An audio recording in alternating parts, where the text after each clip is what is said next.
इस वीडियो के टाइटल में दिए हुए क्वेश्चन का आंसर डिपेंड करता है आप पे।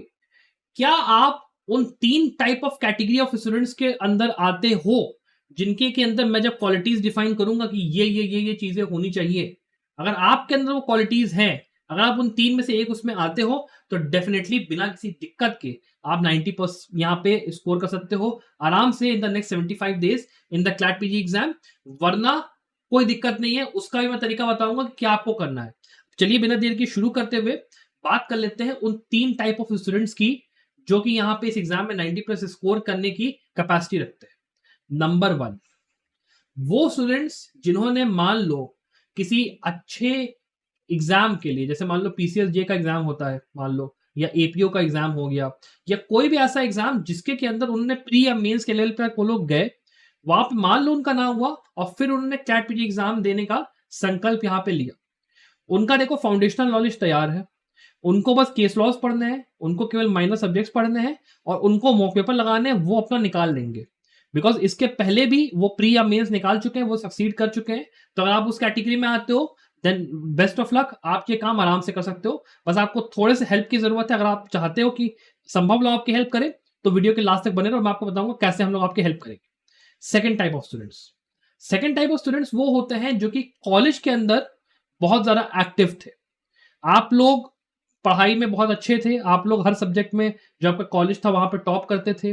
अभी भी कोई भी ऐसा सब्जेक्ट नहीं होगा मेजॉरिटी में जो सब्जेक्ट्स हैं जिसका कि आप अगर एक बार रिवीजन कर लो तो आपको मेजॉरिटी पोर्शन ना आए। You are that kind of student. आराम से आप जो है अपने कॉलेज में टॉप भी करते थे, सब कुछ काम भी करते थे, वो करते थे। जैसे अब मैं आपको एग्जांपल दूं, एक स्टूडेंट थी जो कि 2021 क्लैट में उन्होंने दिया। She only studied for the last 1 month. उसके पहले she was from an NLU. वहां पे उन्होंने बढ़िया, she used to be one of the most meritorious students, बढ़िया थी पढ़ाई में, मूड कोर्ट्स में इंटर्नशिप्स करना, सब कुछ वो करती थी। She was all rounder and she was bit gifted as well, मैं ये कहूंगा। At this moment she is selected and is placed in a PSU for all. आपको अगर मैं जानने के लिए बताऊं, उनकी ऑल इंडिया रैंक 6 आई थी। पॉइंट बस मेरा इतना है कि अगर आप इस तरीके के स्टूडेंट हो जो कि आप पढ़ाई में बढ़िया थे, आप अभी वो कर रहे हो, आपको सब कुछ आता है, तो आप आराम से 75 डे में ये एग्जाम निकाल सकते हो, कोई दिक्कत नहीं है। ठीक, अब यहाँ पे 90+ बेसिकली स्कोर कर सकते हो। अब आते हैं तीसरे काइंड ऑफ स्टूडेंट पे। बिकॉज इसके पहले जो दो मैंने यहाँ पे स्टूडेंट्स की बात करी, उसके अंदर जो मेजोरिटी स्टूडेंट्स है वो फिट नहीं आते हैं। बिकॉज आप लोग के साथ हुआ ये है कि कोविड में आप लोगों का कॉलेज चला। कोविड में कॉलेज चलने की वजह से आप लोगों की सब्जेक्ट के ऊपर अच्छी ग्रास्प नहीं है, आप लोग बेसिक अंडरस्टैंडिंग यहाँ पे लैक करते हो। और अब टाइम इतना है नहीं कि आप जो पहली 2 कैटेगरी के स्टूडेंट्स हैं उनके बराबर में आप हो। तो आपके पास क्या 90% स्कोर करने का चांस है? तो उसका जवाब है हाँ, है।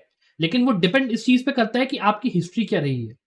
क्या अंडर ग्रेजुएट के लेवल पे आपने कोई बड़ा एग्जाम निकाला था, अगर आप एक मेरिटोरियस स्टूडेंट रहे हो शुरुआत से, या फिर क्या आपके अंदर एक कैपेसिटी है कि एक बहुत ही छोटे टाइम फ्रेम में आपको एक बहुत ही लंबा सिलेबस अगर कंप्लीट करने को दिया जाए और आपसे उम्मीद की जाए कि आप 12-14 घंटे पढ़ाई रोजाना करो, उन सब्जेक्ट्स में पढ़ाई करके फिर उसकी 2 बार रिवीजन करके फिर एटलीस्ट 30-40 मॉक पेपर्स लगाओ। क्या आपके अंदर इतना दम है, इतना मादा है?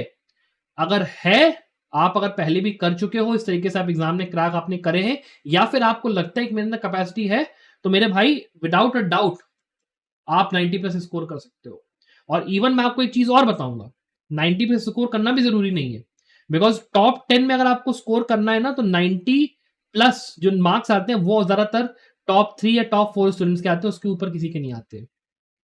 उसके बाद सीधे डिक्लाइन मारता है तो आपका 84, 85, 83 इस तरीके के स्कोर्स जाते हैं। तो आपको उतना भी अपने ऊपर हार्श नहीं होना है, पॉसिबिलिटी हर चीज की है।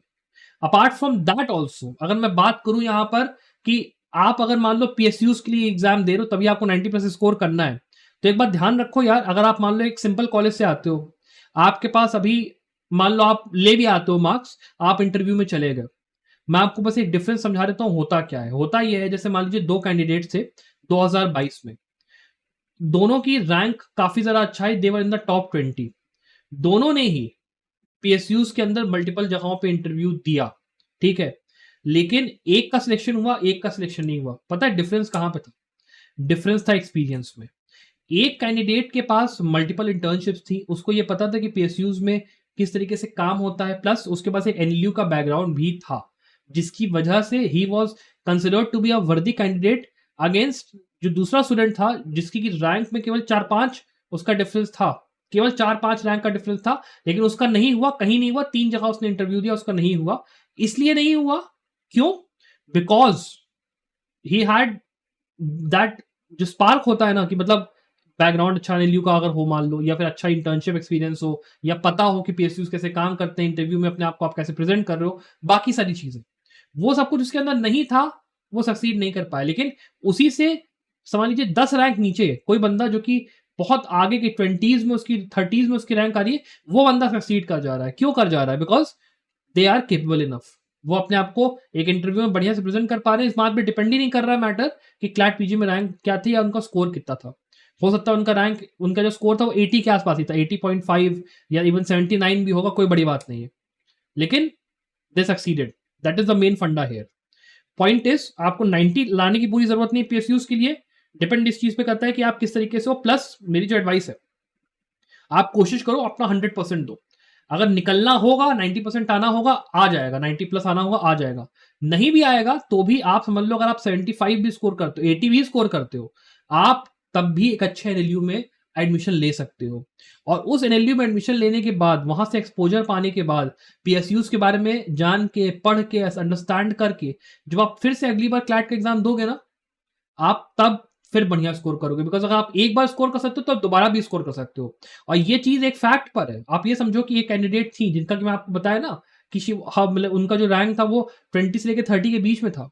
उन्होंने 3 बार क्लैट का एग्जाम दिया। एक बार समवेयर 500 में रैंक आया, उन्होंने उठा के अपना एक जो आपका सेकंड ईयर एनएलयू थी वहां पे एडमिशन उन्होंने ले लिया। उसके बाद जब दूसरी बार एग्जाम दिया तो उनका समवेयर 200 में रैंक आया। और अब जब तीसरी बार एग्जाम दिया तो उनका 20 से लेकर 30 के बीच में अपना स्कोर आया। Right now she is placed in a PSU. 3 attempt लगे, लेकिन उन्होंने पीएसयू का जो अपना सपना था वो पूरा किया। तो आप बस इतना समझ लीजिए कि इट इज नॉट कि आपने एक बार एग्जाम दिया, आपका नहीं निकला तो आप निराश हो गए, हताश हो गए, ऐसा नहीं है। जिंदगी काम ऐसे नहीं करती है। आप आराम से अपना पेपर दीजिए, कोशिश करिए कि मैं 90 लाऊं। 90 नहीं भी आता तो 85 एटलीस्ट आएगा, तब भी आपके पास फाइटिंग चांस है। नहीं भी आपका इंटरव्यू निकलता है, आप अपने एनएलयूज में जाइए, अपना एलएलएम का वो सब खत्म करिए। खत्म करने के बाद दोबारा पेपर दीजिए। ऐसा नहीं हो सकता कि आप दोबारा रैंक ना लाओ, बिकॉज आप एक बार लाए तो आप दोबारा भी लाओगे। और फिर अपना पीएसयू का सपना पूरा करो बिना किसी डाउट के। और अगर मान लो आप बाकी जगहों की तैयारी कर रहे हो, तो आप अगर एक जगह क्रैक कर रहे हो, क्लैट पीजी में बढ़िया रैंक ला रहे हो, तो डेफिनेटली बता रहा हूँ आप पीसीएस जे में किसी भी स्टेट के आराम से इंटरव्यूज तक पहुंचोगे। इवन आपका क्रैक भी हो जाएगा, कोई डाउट ही नहीं है इस चीज में। तो इस चीज को समझते हुए आई होप कि आपको इस वीडियो से कुछ काफी चीजें समझ में आया हो। अपार्ट फ्रॉम दैट, अगर मान लो मैं आपको, जैसे मैंने आपको कहा वीडियो की शुरुआत में, कि आप चाहते हो कि आपकी हेल्प हो जाए, अगर आप पहली 2 कैटेगरी के स्टूडेंट्स हो, तो मैं आपको डेफिनेटली कहूंगा कि आप प्लीज हमारे CLAT PG champions admission course में ज्वाइन करिए। इसलिए करिए बिकॉज इस कोर्स के अंदर हम लोग केवल 444 में, अब हम लोगों ने इसकी जो प्राइस है वो जन्माष्टमी के अवसर पे थोड़ी कम करिए। 444 में हम लोग आपको केवल सारा का सारा जो सिलेबस है क्लैट पीजी का वो खत्म करा के दे रहे हैं, तो आपका रिवीजन बढ़िया हो जाएगा। उसके साथ में आपको 70 मॉक पेपर्स जो कि एकदम लेटेस्ट पैटर्न पे और लेटेस्ट जो आपके केस लॉज हैं उसके ऊपर बेस्ड है, वो आपके हम लोग प्रोवाइड कर रहे हैं, along with recent and landmark cases के केस लॉ समरीज, जितने अमेंडमेंट्स हैं पूरा आपको प्रोवाइडेड एक पैकेज मिल जाएगा। 444 में आपको एनरोल करना है, आप कर सकते हो। डेफिनेट सी बात है, आपको बहुत बेनिफिट करेगा। अलॉन्ग विद वो स्टूडेंट्स भी जो कि इस बार मान लो एकदम स्क्रैच से भी स्टार्ट कर रहे हो, आपके लिए कोर्स बिल्कुल बना है, आप ही के लिए टेलर मेड है। आप आइए, एनरोल करिए और उस सपने को पूरा करिए कि आपको बढ़िया स्कोर करना है। Apart from that, I wish you the very, very best of luck for your future success.